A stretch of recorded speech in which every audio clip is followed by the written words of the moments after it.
মরার পরে মানুষ দুনিয়ার কোনো কথা কোনো কাজ দেখতে পাবে না, শুনতে পাবে না।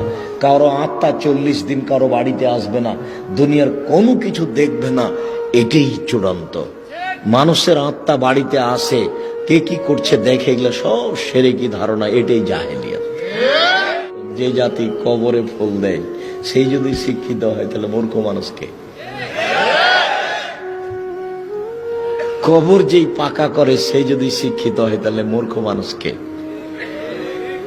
কবরের উপরে পাকা করে লাইট দিয়ে রেখেছে, আলো দিয়ে রেখেছে। জাহেলিয়াত এটাই। ভোর পর্যন্ত আপনার সামনে কথা বলবো না, আমি আব্দুল্লাহ বিন ফজল রাহিমাহুল্লাহ নই যে ঘন্টার ঘন্টা বক্তব্য দিতে পারবো, অত আমার কাছে বিদ্যাও নেই।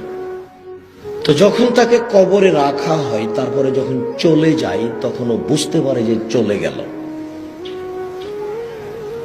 তার আগের কথাটি রাসূল সাল্লাল্লাহু আলাইহি সাল্লাম বলছেন যে মানুষ যখন মারা যায় তখন তার সাথে 3টে আমল যেতে থাকে, 3টে জিনিস যায়, 2টা ফিরে আসে আর একটা তার সাথে থেকে যায়।